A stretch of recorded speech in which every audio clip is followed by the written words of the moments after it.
Bonjour et bienvenue sur cette nouvelle vidéo. Processus achat, complexe ou multiple? Le chauffage est en panne. Où en est ma commande de réparation? Oh, pas de problème, ça sera fait d'ici un mois. Pour respecter toute la procédure, j'attends juste le certificat de conformité, le cabis, ainsi que la signature des différentes chartes.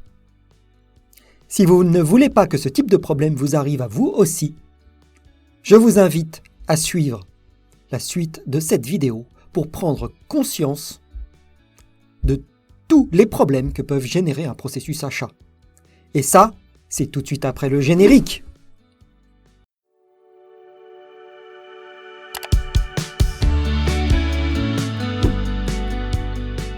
Dans une précédente vidéo, processus achat du besoin à la commande, j'avais commencé à critiquer le processus classique des achats en 6 étapes.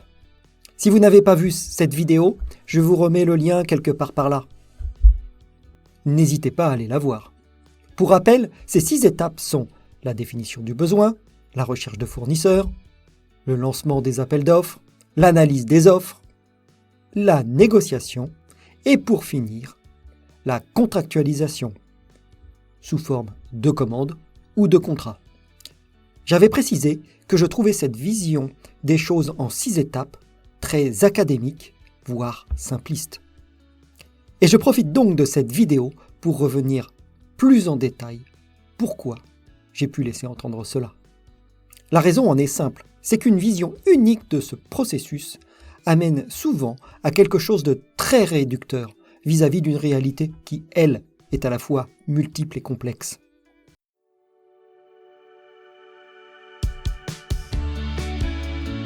Premièrement, très clairement, les enjeux sont absolument variables d'un achat à un autre.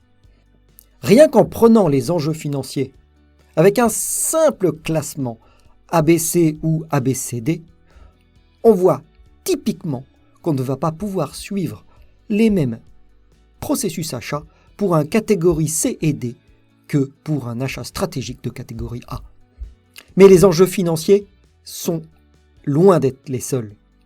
Il ne faut pas oublier les risques sur la production, les risques sur les personnes elles-mêmes, que ce soit le personnel ou les clients, les aspects réglementaires et légaux, qui sont très variables d'un achat à l'autre. Généralement, vous avez une petite fraction de vos achats qui sont soumises à ces problématiques réglementaires et légales. Et sans oublier quelque chose qui est très à la mode, les risques RSE.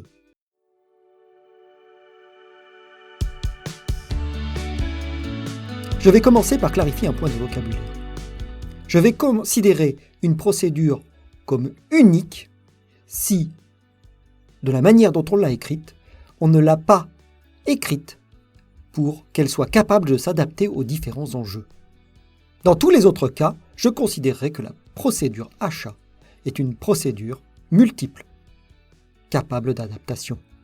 Après, que ce soit écrit dans une seule procédure ou dans plusieurs procédures, que ce soit référencé sous un seul numéro ou plusieurs, franchement, ça n'a absolument aucune importance. Ce n'est qu'une question de présentation.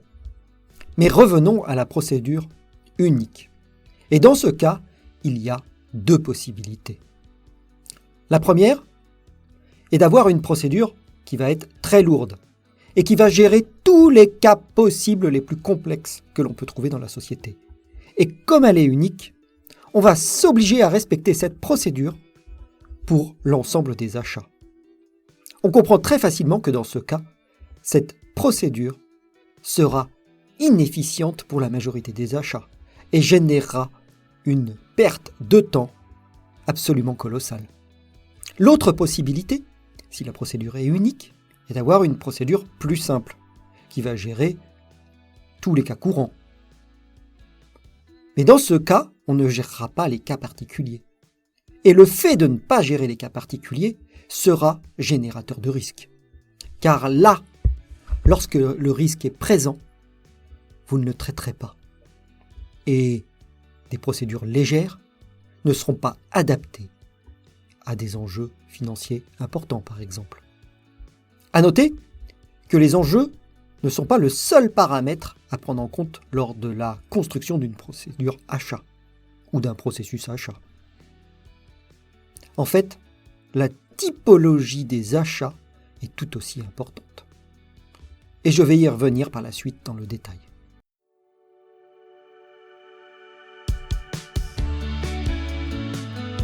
Pour conclure, au-delà de jouer sur les mots du fait d'avoir une ou plusieurs procédures ou processus achat, l'objectif de cette démonstration était de vous faire comprendre que d'avoir une procédure achat qui couvre tout et est trop rigide est une hérésie.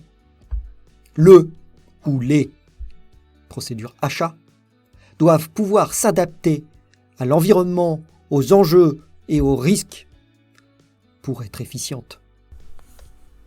Lorsqu'elle sera publiée, je vous invite à suivre le lien que je mets ici pour aller voir la vidéo sur les processus achats et surtout comment les adapter en fonction des enjeux et des risques.